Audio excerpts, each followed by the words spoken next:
This is the moment Secretary of Homeland Security Kristi Noem was holding a press conference when Democrat Senator Alex Padilla, yes, a U.S. senator, got physically removed from the event. The footage is wild, the fallout is real, and it's exactly the insanity the left so-called leaders think is okay, until they're the ones getting tossed. Stick around after this clip because I'll show you clips of another senator who is so emotional over this whole thing that he starts crying at a follow-up press conference after the event. This is Andy with TrendingPolitics.com. Hit like, subscribe, and let's roll this clip. Not going away. We are staying here to liberate this city from the socialist and the burdensome leadership that this governor and that this mayor have placed on this country and what they have tried to insert into this city. So I want to say thank you to every single person that has been able to do this.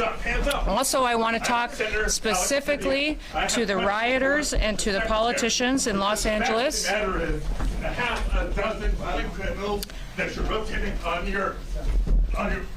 I also want to talk about specifically how many of our ICE agents have been doxxed for doing their duty, how they have been targeted. She doesn't even flinch. Sources say Padilla claims he was forced to the ground and handcuffed, and another angle shows him getting increasingly aggressive before security even stepped in. Take a look. I'm Senator Alex Padilla. I have questions for the Secretary, because the fact of the matter is a half a dozen violent criminals that you're rotating on your heads off. How many of our ICE agents have been doxxed for doing their duty, how they have been targeted. Right after this, the Democrat senators scrambled to hold their own press conference, milking every ounce of drama they possibly could. And just when you think it couldn't get more absurd, one of the radical leftists calls for more American civil unrest from all Americans, then breaks down in tears like he just witnessed a war crime. You've got to see this. His office is also in that federal building.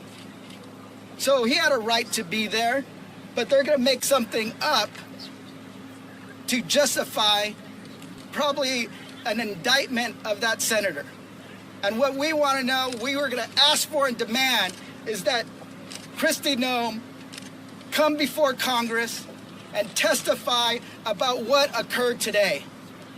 Because if it can happen to Alex, it can happen to any of those senators on the other side or any member of Congress or anybody. So I want to just stress that we're not going to give up. We're not going to be intimidated. We're not going to be coward. We're going to keep fighting for our communities.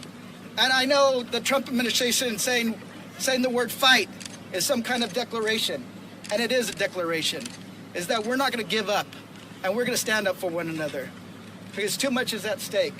And I want everybody to know that we're calling on all Americans to stand up, because when is it going to be enough? When is it going to be enough? When somebody gets shot in the streets of Los Angeles? When a member gets shot? This is a continuing. And then comes Adam Schiff, Shifty Schiff, as Trump says. He soaked up the spotlight like he always does, and he steps up and says how proud he is of the senator who got booted. Like showing up to a press conference so out of control that police and Secret Service treat you like a threat is something to be proud of. Take a look. Lower, down. I think all of us are still in some state of shock over the video that we just watched a half an hour ago of one of the most respected leaders in all of the Congress, Alex Padilla, a person of just unquestioned integrity, someone who has brought great compassion for the people of our state and country to the U.S. Senate. To see him abused that way, to see him brought down to the ground, to see him go to a press conference to ask questions, which is not only his right but his obligation, and to be mishandled that way. This is an assault not only on the person of Alex Padilla, but it's an assault on our democracy. This is an administration that has no respect for our democracy, for our institutions, for the separation of powers, for a co-equal branch of government. It has no respect for the people of California. This is a president who would call in military troops against the wishes of our own government. When it would only inflame the matter. And now this terrible abuse of this wonderful public servant. One of the things that I treasure about the U.S. Senate is you can come from anywhere, you can start from anywhere, and you can end up in the U.S. Senate. And no one better embodies that part of the American dream and the dream of our democracy than Alex Padilla. And there he is, going to this press conference to advocate for those who are most vulnerable, to ask the questions that need to be answered, like what is the basis under the law or Constitution over the objection of the governor to federalize the Guard to be used against our own people in California? What is the lawful basis, if any, for that action? And if not, what should the consequences be? I understand why Secretary Noem doesn't want to answer these questions, because she can't. But it is Alex Padilla's job to ask those questions and to demand those answers. And we are proud of him. We are proud of him. We are proud of his courage and his steadfastness and his vigorous representation of the people of California. And we cherish his voice, and we will not let this stand. Thank you. Let's be really clear about what just happened here. A sitting U.S. senator walked into a press conference not to ask questions, not to speak with respect, but to cause a scene. He got removed because his behavior made security think he was a threat, and that's not censorship. That's what happens when you act like a criminal, a political activist instead of a public servant.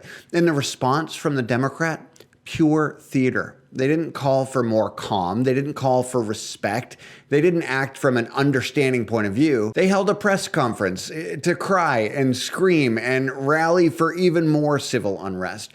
One of them even broke down in tears because his colleague was removed for acting like a protester, acting like a rioter. These people are not well. Then Adam Schiff steps up and praises the whole thing like it's some sort of moral victory, as if being so disruptive that the Secret Service has to intervene is something to celebrate. And that tells you everything you need to know about where their priorities are. It's not about serving the country.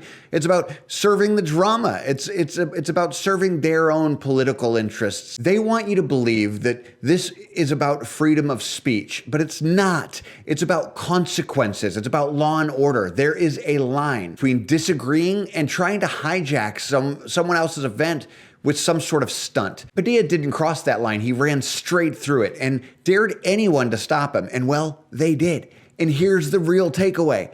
This is the left's new strategy. Stir up chaos, get tossed, and then cry about being silenced. They are not the victims. They're just losing the battle. They're losing the fight. So here's my advice to Schiff, Padilla, and the rest of the professional criers. If you want to be taken seriously, act like leaders. Show up, speak up, and stand your ground. But don't act surprised when storming someone else's stage gets you dragged off of it. This is Andy with TrendingPolitics.com. Stay informed, stay vigilant, and I'll see you next time.